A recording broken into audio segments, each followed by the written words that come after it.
Mr. President, Mr. Minority Leader, Mr. Majority Leader, in behalf of the people of Taguig, who is very grateful first to God, secondly, to all those who are involved in a almost one generation of a legal battle into, making Taguig whole in such a way that all of its former territory would be now together as one community and one city.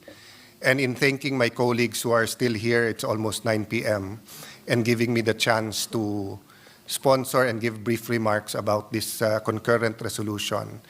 We were left with a problem, as you know, despite the strict rules of the Supreme Court against a second motion for reconsideration, and after that, I think it's of public record naman kung ano nangyari, yung dates ng final decision, yung mga struggles hanggang ngayon ng mga kababayan namin from EMBO. And there's one struggle that they need the help of Congress, which is to be able to run for Congress and to be able to vote for a member of Congress. It is most basic in the U.S. Constitution, where we copied our Constitution, that no taxation without representation. So unless we're ready to say that lahat ng taga-EMBO ay wala ng buwis, we should not take out their right to have a representative and to vote for a representative. So recently, the Commission on Elections said that they cannot vote for congressman in the 2nd District of Makati dahil wala na sila sa Makati. Now, both cityhood laws of Makati and Taguig said that the cityhood law is dependent on the final resolution of any boundary dispute settled, of course, by the right forum. But this does not automatically amend the congressional district. So this concurrent resolution is meant to guide the COMELEC, meant to give them an option, meant to express the sentiments of the sovereign people through the House and the Senate. The House specifically, the local constituency, the Senate, the national constituency, but both houses equal, to tell the COMELEC that there are now two evils possible. One evil is that they'll not be able to run nor vote.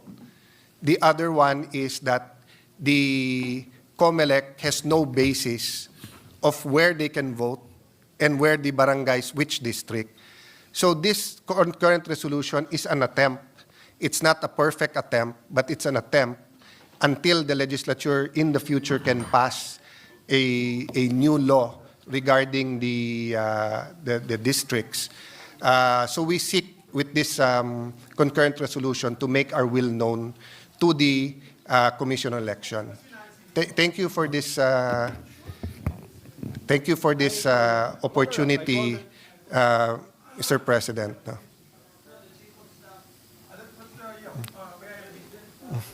Yes, with due respect. Patapusin mo na muna si Alex. Are you done? Yeah. Are you done? So Mr. President, Tawagan mo na, Meg. Yeah, I'm just saying, Mr. President, that a little over 300,000 people and the number of voters is just on the resolution. We cannot do nothing. So I know some of our colleagues have, sa Tagalog, parang agam-agam. Even sa hearing ng City Council, I sat in, listened to our kababayans from EMBOs and other barangays. And, we're all searching for the perfect solution. And the reality is that in this Congress, nagkaroon ng moratorium on new districts. And nangyari din po na yung time element, kasi filing na ng candidacy ng first week of October, no? So this resolution, if this was the House, it's simply a local bill. So it has to do with Taguigueños. But in the Senate, of course, it is the wider issues, and the issue here is very basic. It's representation. It is suffrage. No? So, Mr. President, I know there are a lot of questions. I tried to answer them myself, did a lot of legal research. I am confident the House Legal Department, who's also doing their research, will find that everything is in order. But let me reiterate, no? Any solution is better, as long as, of course, it's a good solution. No? Any good solution is better than doing nothing.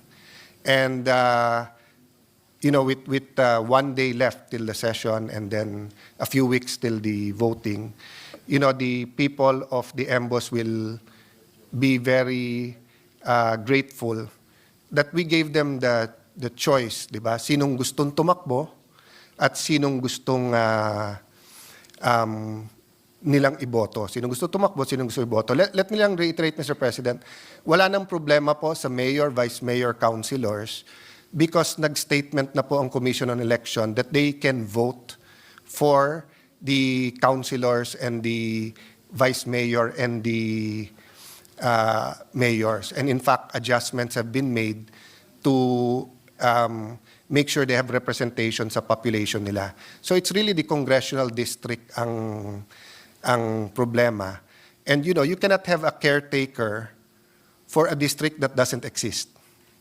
So meaning if today ang filing may mag-file for District 2 ng Makati, may mag-file ng District 1 and 2 ang Taguig, in limbo or it's like they will be outside the Philippines, no?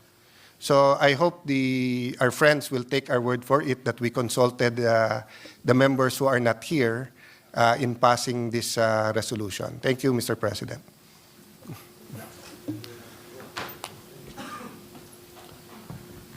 Thank you, Your Honor. Mr. President, if I may. What is the pleasure of Senator Zubiri? Yeah, just two issues. One is this was not in the daily agenda, this concurrent resolution number 23. But I know, of course, our good colleague would like to have his area not be disenfranchised in voting. So sometimes we take it up important matters such as this to be able to answer the times. And this particular issue is on the disenfranchisement of these 10 EMBO barangays. However, Your Honor, I'm trying to get in touch with our colleague who is from Makati, and I do not know, does this have any implication to Senator Binay's I can state for the record, Mr. President, it has nothing to do with Makati anymore because all of these barangays are now under Taguig, being administered by Taguig, and the problem is they'll not be able to vote for any... May I ask for just a 1-minute suspension, she's calling. 1 minute suspension lang, Mr. President. Session is suspended. Mr. President, Senator Zubiri is seeking the floor. No. He wants to do a manifestation. I'll wait for his manifestation. I don't know. Senator Cayetano. Senator Cayetano is recognized for his manifestation. Mr. Senate President, before that, am I correct that the former Senate President wants to move that we suspend the consideration of this concurrent resolution and discuss it tomorrow? If yes, then may I make a... Yeah. Mr. President, my question, first of all, I don't know anything about this bill. Nothing. It just came out of the air. So this is a Senate concurrent resolution. This is not a simple resolution. And I was a majority leader, like you've been also a minority leader, I believe, a majority leader. And the concurrent resolution has a force of, before the Supreme Court came out with the decision that it does not have a force of law, but it used to have a force of law. So ang question ko lang dyan, Mr. President, is, with due respect to him, I know it's a local issue. I know it's a local issue, and it's important to you guys. And I don't want to disenfranchise anyone. Ang akin lang sana, explain sana sa amin ano itong pag-usapan natin. Yun lang. And I asked a colleague who represents particularly before these 10 EMBO barangays, I asked her, and she also doesn't know what's going on.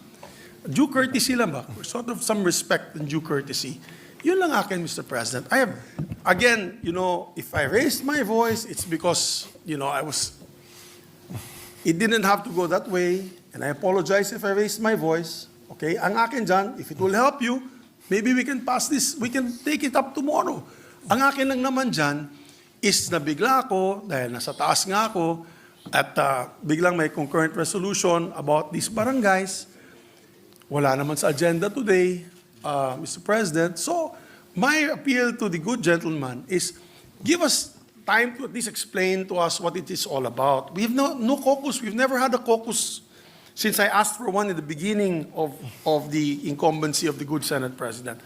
So I don't know. If we had a caucus, you could have raised it there and said this is a very simple piece of resolution. Nobody's going to get affected. We're going to get them to vote at least in these elections. You know, if I was told that, then I would have no problem. Pero biglaan eh. Ngayon ko lang nakita yung document here, just now, when I went down. So, that is all I'm asking because we're not the house of, you know, we don't want to be like other establishments na, ano lang tayo, in the midnight hour we're passing measures. No, we're not like that.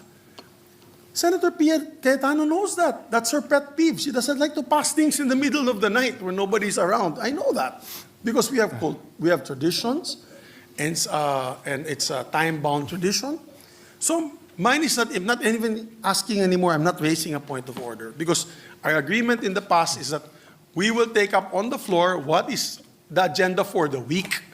And this is not even in the agenda for the week kasi bago lang to. And I understand kung bago lang to, because of the lateness of the hour, meaning the lateness of the session, and this might be able to help Senator Cayetano. But we have another session tomorrow, Mr. President. So there should be no problem.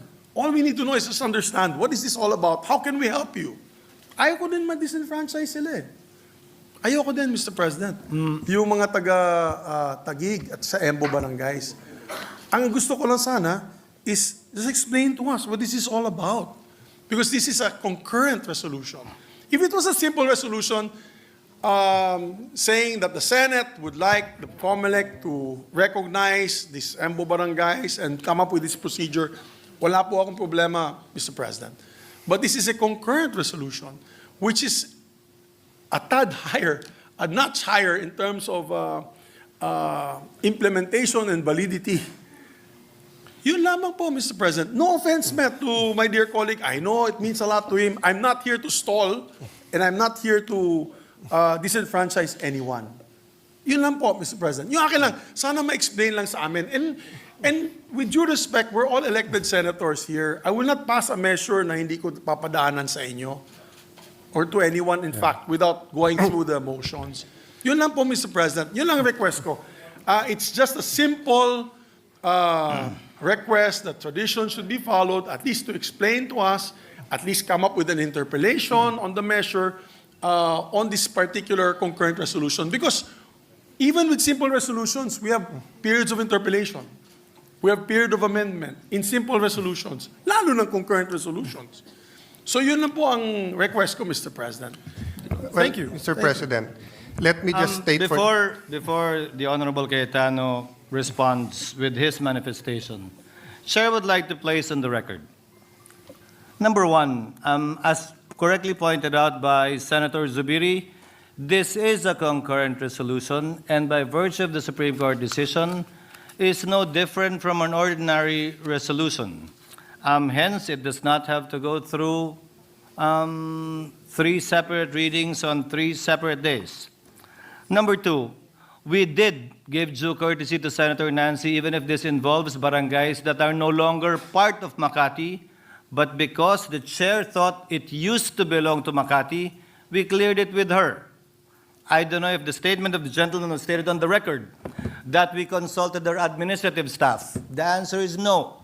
We consulted the chief of staff named Christine and her head of legis named Isa, who according to them consulted the good senator about it, and the response was, she can confirm or deny the same tomorrow, it has nothing to do with Makati because it has everything to do with Taguig. Hence, we proceeded and clarified it with the minority leader, with the indulgence of the minority leader, given the urgency of the matter as raised by Senator Cayetano. Just to place that on the record. Senator Cayetano. Yeah, is Mr. recognized. President, thank you for clarifying that because I just like to put on the record, this is my 3rd term as a senator. I've been a majority leader, minority leader. Never po ako nagpalusot ng kahit anong bill sa kahit anong oras. I know my responsibilities here. I know the rules. Lahat naman tayo hindi perfect. Siguro ilan lang sa kwarto na to and mostly they're from the staff ang memorize ang rules, no? Kaya nga makikita ng mga taong nanonood ngayon, lumalapit pa kami dyan sa harap or dito sa gilid sa staff kapag ka magtatanong sa rules because may precedents yan, rich na yung history. Now, we did not violate the rules because the joint resolution, the concurrent resolution was filed yesterday. And unlike before that it was treated like with force of law, dinadaan po natin yan in a process that's like that. But after the Supreme Court decision na sinasabi it's like a resolution, it's the sentiment, yung kalooban ng House at Senate, we treat it like any other resolution. The person objecting now was our former Senate President. He knows naman that you do not go to all 24 senators. You go to the minority because you're part of the majority. And I did go to the majority last night pa. Last night, the Senate President advised me to talk to Senator Nancy, and due to some recent misunderstandings, he offered na kung gusto mo, ako nakakausap. And I waited all day long until nga mag-respond yung Chief of Staff niya. So it's not just an emotional issue. It's not a local issue. It's an issue of constitutional importance, the ability for people to vote. The good senator, Senator Zubiri, said kung i-explain lang sa kanya, kaya nga ako lumapit sa kanya sa harap eh. Sabi ko, gusto mo explain? Sabi niya, bukas na. Sabi ko, I don't wanna take the risk. Nakita nyo naman yung mga ulan ngayon, kung bumagyo bukas at mag-adjourn tayo. So, walang taga-embo na pwedeng tumakbong congressman, walang pwedeng bumoto. This is a 5-page resolution. Very easy reading. I'm ready now to answer any of his questions or questions ni Senator Binay. If he apologizes for raising his voice, me too. I mean, I know it's still emotional for him. That's why ilang beses na nagsisigawan dito, never ko siya in-approach, never ko siya kinontra. Nakaupo lang ako dyan sa harap, or dito, or dun sa tabi ni Senator Tulfo. Tumatabi-tabi lang po ako. But that's why I humbly came to him kanina while he was on the phone with Senator Binay and said, can I explain this to you? Pwede ko ba i-explain sa'yo? Kung may question, so let's not come here and say na, hindi, bukas na to, ipaliwanag lang. I'm ready to explain it to him now. It's a very simple resolution. It's very simple. They are allowed to vote for mayor, vice mayor, councilors. Each and every one of them. But the COMELEC said they are now Taguig and they're not under Makati under the Supreme Court decision. At sabi ng COMELEC, you cannot vote for congressman. So Congress is left with two things. Doing nothing or telling the COMELEC, if you ask us, you should let them vote and these are the districts. What's my basis for this is the districts? Both the official statistics and the hearings of the Sangguniang Panglungsod of the city of Taguig. It's that simple. This isn't a complicated bill. We all know naman pag nag-file tayong bill, your office takes judicial notice once it's read in first reading. So kahit ito'y concurrent resolution, may first reading to. Hindi kailangan lapitan yung 24, but if that is the pleasure of Senator Zubiri, I humbly did that kanina. So but let's not make it appear that this is a simple, this is a complicated bill, this has implications, this is ganito, and let's just wait till tomorrow. That's not true. Diba? The resolution is there. Diba? Nakiusap na lang, at sabi nga ni Minority Leader, please make it brief for a simple reason. I think the Minority Leader and Senator Risa are up, 5, 6 a.m. sa dami ng papeles. They usually go home from session 8, 9 p.m. They have early hearings, but they're here. Diba? So sa akin, Mr. President, if the former Senate President heard me, I'm making appeal, not for myself. You know, wala akong vested interest dito in the sense that my wife as mayor, sinabi na ng COMELEC, pwede siyang tumakbo. And pwede siyang iboto sa EMBO. So with or without this resolution, wala tong epekto sa aking wife, sa vice mayor, sa konsehal. Ang epekto nito, wala rin sa kandidato naming congressman. Because with or without this resolution, yung kakampi naming congressman ay tatakbo sa District 1 at District 2, yung kapartido. Wala rin itong epekto sa katunggali naming congressman. Because with or without this resolution, tatakbo sila. Sino maapektuhan dito? Yung more than 200,000 na qualified sa EMBO na gustong tumakbong congressman at yung gustong bumoto ng congressman. And after June 30, saan sila lalapit for representation sa kanilang district? Right now, nahihilo na sila. If they go to the congressman of the 2nd District of Makati, possibly, I don't know his response, possibly, hindi na naman kayo sa Makati. If you go to the 1st or 2nd district of Taguig at hindi magkasundo yung congressman, mag-aagawan sila kasi pareho nilang hindi distrito. So this is a mere resolution saying the sentiment of Congress. If anyone here wants to say na, I disagree, okay lang. If anyone here wants to say na, hindi, dapat yung barangay na ganyan or wants to ask me a question, I'm ready as much as makakaya ko. Pero ang masasagot ko lang sa inyo, Mr. President, and this is for my, tinuturing ko rin kaibigan, kahit may heated, siguro naman, 1998 ko pa kasama si Senate President Zubiri. So siguro we're entitled one heated argument, which is tonight. No? Kasi 1998 ko pa naman siya. Madalas, magkaiba kami ng stand, pero hindi naman kami nagkakainitan. So if you're apologizing for raising, I also apologize for raising my voice, my friend. But, you know, if this was Bukidnon, at hindi sila makakaboto, hindi sa i-give ko lang sa iyo eh. I'll stand there, I'll listen to you, I'll even help you kung hindi mo kasundo si Nancy. But yung nangyari tonight, I mean, ikaw na magsabi, di ba? I mean, you could have said 1 minute suspension, usap tayo. But yun nga, I mean, wala naman akong choice eh. If you guys want to wait for tomorrow, but if something happens tomorrow, di ba, what do I tell the people of Embo? Sorry, hindi kayo pwedeng tumakbong congressman kasi walang ginawa ang Senate. Di ba? Ang House are ongoing pa. Nandun si Mayor Cayetano together with the other officials of Taguig. Precisely nga, we don't want to wait till the last minute. I mean, I wouldn't risk anything that important to you, brother, to the last minute. So, kung merong kang pagtingin sa matagal natin pagsasama, let's debate on other critical areas that we really disagree. Eto naman, kahit tignan mo ng mabuti, there's nothing hidden there. There's no hidden agenda. Una-una kung hidden agenda, tinago namin. Please take a look at the resolution. There's nothing there which isn't quite clear, factual, you can get from any website, di ba? But, you know, let me just extend ng konti. We treat it as a bill. You call all the barangays. You call the COMELEC. They'll tell us everything we want to know na. We prefer a 3rd district. Gusto namin sa Taguig 3rd district. Bakit hindi? Madadagdagan kami ng congressman. Ang problema nga, may moratorium at hindi na aabot ng October 1 to 8. Di ba? Oh. So, what's the other option? The other option for us now is wag silang pabotohin. That will be the first time in Philippine history na meron taong bawal bumoto sa kanyang congressman. Meron nga tayong bill na yung overseas voting, payagan na rin sila sa local eh. Kasi sa ngayon, di ba, President, Vice President at Senadors yung absentee voting. May bill nga tayo na pabotohin sila. Eto na sa Pilipinas eh.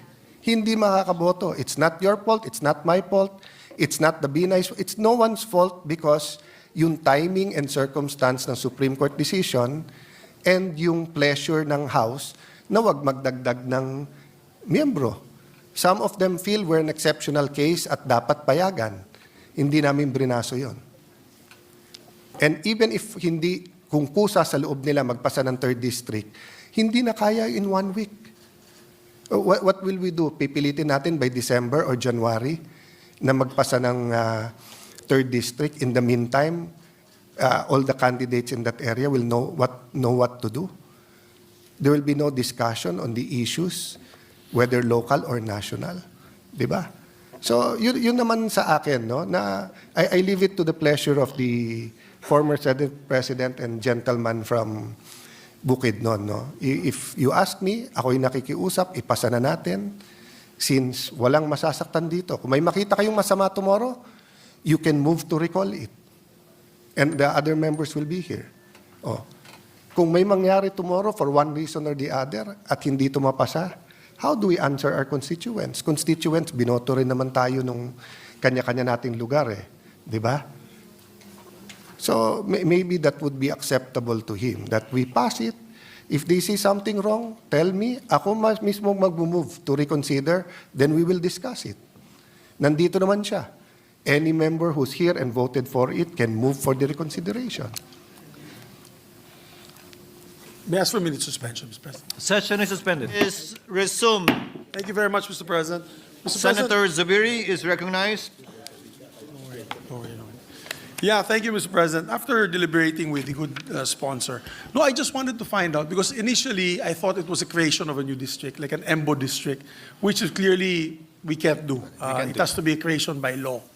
So these are the things that I wanted to learn more about before the actual filing. So at least now I was able to consult with the good gentleman from Taguig, and it's a clarification that we're not creating a new district. It's We are just not. trying to asking the COMELEC to try to absorb the other, these 10 areas in the other 2 districts. Is that correct, Your Honor? So, Is that correct, Senator Cayetano? Yeah, it's correct, Mr. President and former Senate President, na as I said, no, we're trying to make the best of a very bad situation. In one sense, they're not part of the 2nd District of Makati, but they're also not part of any other district, and there's no time, and we're not sure if a 3rd district. So what we're saying lang is ipasok sila proportionally and contiguously to the existing District 1 and 2 of Taguig. And since the House have a present representative of District 1 and 2, then if they pass it, then now you will have the City Council, the House, and the Senate just giving the COMELEC a sense na dapat pabotohin sila. with that explanation, Your Honor, Mr. President, and knowing fully well that this is a resolution, it's like a sense, ika nga, ng Senado, a sense of Congress, because it's a concurrent resolution.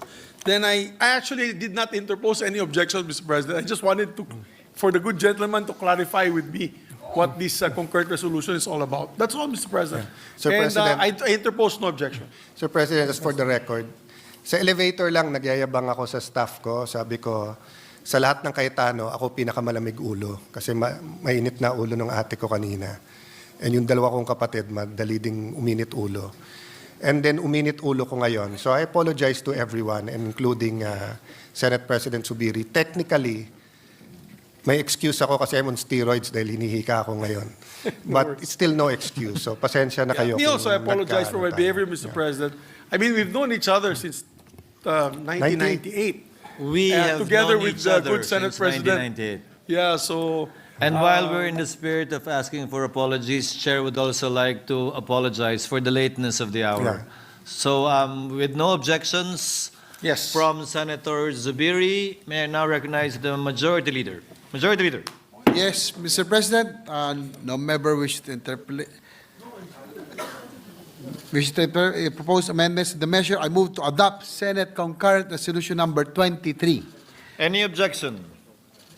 There being none, proposed concurrent Senate Resolution number 23 is hereby adopted. Thank you, Migs. Mr. President, I move that we adjourn session until 3 o'clock in the afternoon of Wednesday, September 25, 2024. Any objection?